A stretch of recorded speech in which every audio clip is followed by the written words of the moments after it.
halatta ba, amma a cikin shekara ta 2014 ƙungiyar ƙasashen turai wadda ake kira da suna European Union sun turo wani daga cikin jakadunsu zuwa ga shugaban ƙasar Najeriya na wannan lokaci wanda yake ba musulmi ba ne, shine Dr. Goodluck Ebele Jonathan.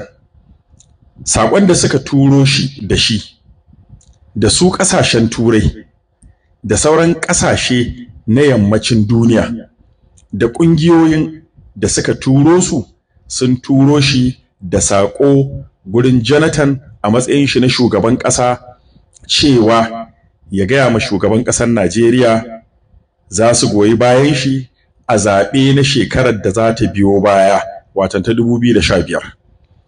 Amma ƙa'idar goyon bayan nashi shine zai yadda da abin da suke kira da suna LGBT, ma'ana lesbian, gay and bisexual, watan auren jinsi, namiji ya auri namiji, mace ta auri mace ba tare da tsangwama ba, amma yadda da wannan a goyi bayan haka a yi doka a gwamnatance kamar yadda ya halasta namiji ya auri mace ko a addinin Kirista ko a addinin Musulunci, to haka nan suke so a halasta namiji ya auri namiji, mace ta auri mace. Jonathan ba musulmi ba ne, amma ya ce san wannan abu ba zai yiwu ba, ya ma ƙi yadda ya ga wannan jakadan da aka turo. Da ya ce zai je ga mataimakin shi architect Muhammad Namadi Sambo, daga baya ya ba da umarni Namadi Sambo kai ya gan shi, sakataren gwamnati ya gan shi. Daga baya ya ba da umarni ya ce sakataren gwamnati ma kai ya gan shi. Ƙarshe wani darakta ne a ma'aikatar kula da walwalar jama'a ya gan shi. Yau wannan abu da Jonathan ya yi shi ne ya zamanto dalilin da ƙasashen yamma suka ƙi goyon bayan shi. Yana ɗaya daga cikin muhimman dalilai da ƙasashen yamma suka ƙi goyon bayan Jonathan akan ya sake samun nasara a zaben shekara ta 2015. Kuma Jonathan ya gaya mana kusa da shi ya yadda ya rasa kujerar shi da ya haɗu da Allah yana da alhakin shi ya halasta abin da Allah ya haramta a Bible. Shi Kirista ne, ya yadda da Bible, kuma Bible ya haramta abin da ake kira da suna sodomy, shine luwaɗi. Yau abin takaici, wannan alhairi da Jonathan ya yi, ya kuma yi doka a 2014, shekara ta 2014, ya sa mata hannu anti-gay, watan dokar da take ƙin jini ta kuma haramta luwaɗi, ba ma auren jinsin ba, a luwaɗi da maɗigo ta haramta. Jonathan ya rasa kujerarsa, amma ya tafi da mutuncinsa, ya tafi da ƙimarsa, ya tafi da imanin da ya yi da Bible a matsayin shi na Kirista. Yau abin takaici, a ƙasa wadda aka yaudar mutane, malamai maƙaryata, malamai azzalumai, malamai makwaɗaita, malamai mayunwata, malamai masu take gaskiya, sun san gaskiya ce su mai da ita ƙarya, malamai masu ƙawata ƙarya, sun san ƙarya ce su ce gaskiya ce. Yau malaman nan sun fito sun ce a zaɓi gwamnatin da take ci da sunan gwamnatin musulmi da musulmi, muslim, wadda na kira ta da suna muslim, azzalimi da azzalimi. To yau gashi gaskiyarmu tana ƙara fitowa a gwamnatin da shugaban ƙasa sunansa wai Ahmad Bola Tinubu musulmi, mataimakinsa sunansa Muhammad Alƙasim Shatima, mataimakin shugaban ƙasa wai musulmi, shugaban jam'iyyarsu na ƙasa sunansa Abdullahi Umar wai musulmi, shugaban majalisar wakilai na ƙasa sunansa wai Abbas Tajuddin, wai musulmi. Yau an zo an yi wannan doka, sun yadda sun yi signing agreement, duk da ba a zo an yi dokar a fili ba, amma sun yadda sun yi signing agreement na halasta auren jinsi, da yadda da auren jinsi, namiji ya auri namiji a yi luwaɗi, mace ta auri mace a yi maɗigo. Ba wai ma a yi luwaɗin ko a yi maɗigo ba, a'a za a halasta, ba tsangwama, ba laifi, ba komai, ya zama shari'a a ƙasa a ƙarƙashin musulmi da musulmi, a ƙarƙashin shugabanni musulmi. Kuma wanda ya yi disclosing wannan, wanda shi ne jagora gurin sa hannun, wai sunansa Attahiru Bagudu, wanda yake shi ne minista a ma'aikatar kasafin kuɗi ta ƙasa, musulmi. Abin takaici wannan doka da aka yi, abin takaici, muna halin rashin tsaro, muna halin yunwa, muna halin tsadar kayan masarufi, muna cikin wannan hali na musibu iri daban-daban, wai bai ishe mu ba sai an je an rakito mana wata sabuwar musiba. Malamai da yawa sun san gaskiya, sun yi shiru saboda suna tsoron kamu, ɗauri ko kisa. To mu billahi azim, duk wanda ya zo mana in dai akan gaskiyanmu ne, mun yadda a ɗaure mu, mun yadda a kama mu, mun yadda ma mu rasa rayuwarmu akan gaskiya, amma sai mun faɗe ta. Shehu Usman bin Fodio radiyallahu anhu yana cewa iza zahara alfitnati wa sakata alalimu fa alaihi la'anatullahi wan nasi ajma'ina wal mala'ikatu wan nasi ajma'ina. Shehu Usman yake cewa idan fitina ta bayyana, wanda ya san wannan abu fitina ce yayi shiru, to Allah ya tsine mishi, mala'iku sun tsine mishi, duk halitta da 'yan adam gaba ɗaya sun tsine mishi.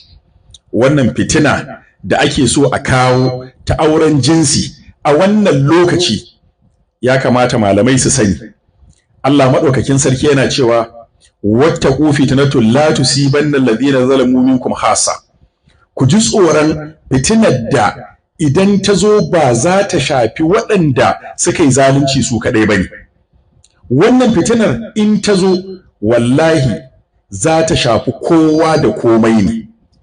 Amma daɗin abin, kamar yadda yayana Malam Mahadi Shehu ya rubuta a shafinsa na Twitter, waɗanda suka yi shiru akan wannan abin, da waɗanda suka ɗauko wannan abin na auren jinsin, da wanda suka sa hannu akan wannan abin na auren jinsi, dan an yi musu alkawarin dala biliyan 150.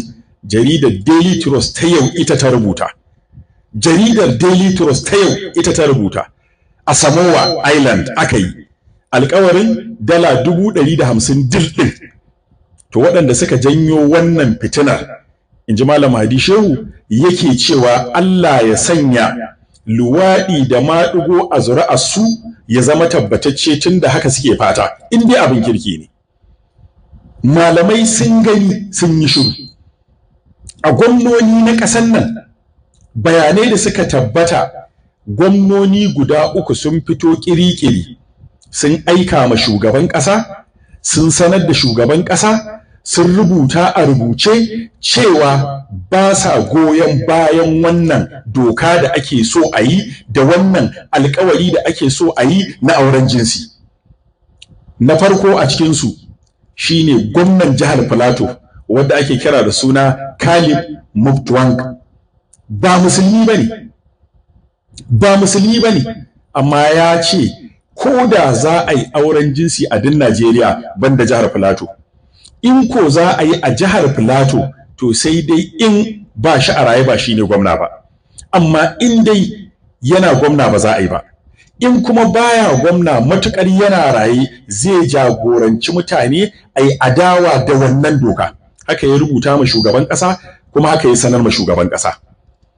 Gwamnan mu na nan jihar Kaduna, sanata Obasani shi ma haka ya sanar da shugaban ƙasa, haka ya rubuta ba sa goyon bayan wannan doka. Gwamnan jihar Adamawa Ahmadu Umar Fintiri haka shi ma ya rubuta ya sanar ma shugaban ƙasa da fada shi cewa baya goyon bayan wannan doka da za a yi ta auren jinsi. Yau ina gwamnan jihar Katsina? Gwamnan jihar Katsina hawan sallah kawai ya dame ka rubuta ma sarkin Katsina kwairi? Hakimai ba su hawan sallah ba, wannan bai dame ka ba a matsayinka na musulmi, a matsayinka na ɗan arewa wanda a al'adarmu da addininmu duk ya haramta wannan? Yau ina gwamnan Sokoto? Gwamnan Sokoto abin da ya tsaya maka, abin da ya dame ka shine maganar hakimai da sarkin musulmi ke naɗawa su ne suka dame ka, wannan abin bai dame ka ba? Kana goyon bayan luwaɗi? Kana goyon bayan auren jinsi? Gwamnan Sokoto, naɗin hakimai ne ya fi maka ka yaƙi wannan zalunci? Yau ina gwamnan Kano? Gwamnan Kano batun rushe masarautu da dawo da tsohon sarkin Kano shi ne ya dame ka? Ba adalci a hana wannan doka, a yaƙi wannan doka ba? Yau ina waɗannan manya waɗanda su ne jagororin musulun? Ina malamanmu na izalatul bid'a wa iqamatus sunna da suka yaƙi suka yada manufar musulun? Yau ina halifofin mu na Tijjaniya wanda suka goyi bayan musulun? Yau ina malamanmu na sauran addinai daban-daban wanda suka goyi bayan ƙaryan musulun? Ga ranar da ya kamata ku yi magana amma kun yi shiru saboda ku ƙoƙarinku kamar yadda kuka faɗa, wannan gwamnati ba a taɓa ba da kujerun zuwa wa'azi ga alhazai irin wannan ba. An ba da kujera fiye da 150. Abin da ya dame ku kujerar aikin haji, kujerar umara, ku je ku yi aikin hajin da yake wallahi billahi duk wanda ya yi shiru akan wannan zalunci bai yi magana ba to kai tsammanin zai yi aikin haji makabuli. In akan wannan ka goyi bayan gwamnati kai shiru ka bari aka kawo wannan doka, to aikin hajinka ba makabuliya ba ce, mardudiya ce. Hajiya Barmani mai cuge ta riga ta faɗa cewa hajin aka je koko hajijiya, to wannan hajijiya ka je in dai kana malami ka yi shiru akan wannan. Yau Najeriya ce ƙasar Shehu Usmanu ɗan Fodiyo za a mai da ita ƙasa da za a yadda an yi signing na dil, an zo za a kawo mana doka na auren jinsi a yi shiru? Wallahi duk wani wanda ya shiru akan wannan azzalimi ne, kuma wallahi mutane su san wa kazalika ahzu rabbika iza ahzal qura wa hiya zalima inna ahzahu alimun shadid. Allah in ya tashi damkar alƙarya tana zalunci, to irin damkar mutanen da suka gabata da Allah ya ba mu labari haka Allah yake yi. Wallahi mu kiyaye ƙasar mu da faɗa wata sabuwar fitina. Wannan fitinar da ake so a janyo ta fi yakin basasa, ta fi rikicin mai tsini, ta fi rikicin kafancan, ta fi na zangon katab, ta fi na ipop, ta fi na oduduwa, ta fi na OPC. Wannan rikicin ya fi na Boko Haram, ya fi na ISWAP. Wannan fitina da ake so a janyo wallahi za ta ninka waɗannan in ba mu fito mun yaƙe su ba. Kuma dole mu fito ba ɓoye-ɓoye. Ni a matsayina na Muhammad Awal ba zan yi shiru wai don tsoron shugaban ƙasa ya sa a kama ni ko a harbe ni ko a ɗaure ni. Duk abin da za a yi gaskiya ce sai mun faɗe ta. Wannan abu zalunci ne. Duk wani malami da ya shiru a kai, ko na musulmi ko na kirista ko wani shugaban majalisa ne? A'a. Kakakin majalisa ne? A'a. Gwamna ne? A'a. Minista ne? A'a. Sanata ne? Wallahi ya ji tsoron Allah, ya san cewa Allah zai kama shi. Jama'ar Annabi Ludu da Allah ya halakar da su, Allah ya ce falamma ja amruna ja'alna aliyaha safilaha. Lokacin da aka zo halakar da mutanen Annabi Ludu waɗanda suke luwadi, wanda suke maɗugo, Allah ya turo mala'iku suka ɗaga garin sama suka kifa su, wa amɓarna alaihim hijaratan min sijil. Allah ya ce muka yi musu ruwan sama da duwatsu na yimbin wuta mandud wanda yake dankararru musawwamatan inda rabbika, da suna daga gurin ubangiji. Wannan zai fada ma wannan, wannan zai fada ma wannan. Wa ma hiya min az-zalimin bi ba'id. Irin wannan azaba Allah ya ce wa ma hiya min az-zalimin bi ba'id, ba nesa take da duk wanda ya maimaita irin wannan zaluncin ba. Duk wanda ya yi luwaɗi ko kuma ya yi auren jinsi ko kuma kika yi maɗigo ko kika yi auren jinsi, Allah ya ce irin waccan azabar ja'alna aliha safila wa amtarna alayhi hijaratun min sijilin mandud musawwamatan. To wannan wa ma hiya min az-zalimin bi ba'id, ba nesa take ga da azalimai ba. Kuma wannan abin da aka ɗauko gwamnatin Najeriya ta sani. Kun ga abin da ke faruwa a Kenya, kun ga artabin da aka yi da matasa 'yan shekara 20 da wanda suke masu shekaru da yawa a wannan gwagwarmaya da ake a Kenya, su ne 'yan shekara 30 da wani abu. Suka ce su ne suke generation Z, sun zo sai sun kwaci haƙƙinsu. To wallahi ku ji tsoron abin da zai ɓarke a wannan ƙasa. Wallahi abun kunya ne gare ka shugaba Bola Tinubu, abun kunya ne gare ka mataimakin shugaban ƙasa Kashim Shettima, abun kunya ne gare ka Abdullahi Ganduje a matsayinka na shugaban jam'iyya, abun kunya ne gare ka Atiku Bagudu wanda kake shugaba musulmi a yankinka, abun kunya ne.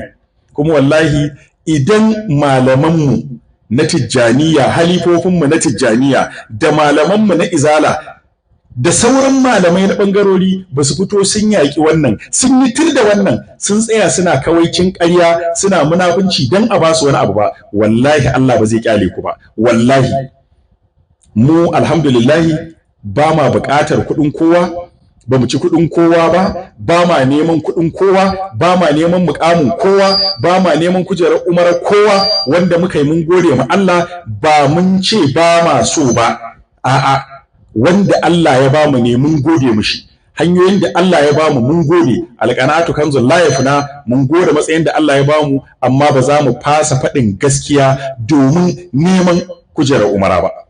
Ba za mu fasa faɗin gaskiya domin ga zalunci ana yi, ga musiba an kawo mu yi shiru. Wallahi mayaudaran malamai, azzaliman malamai, makwadaitan malamai, ku ji tsoron Allah akan wannan fitina. Gwamnoni ku sani, 'yan majalisun ku sani, majalisun da ta ku sani, in kuka yi shiru wannan abu ya ci gaba, wallahi Allah ba zai kyale ku.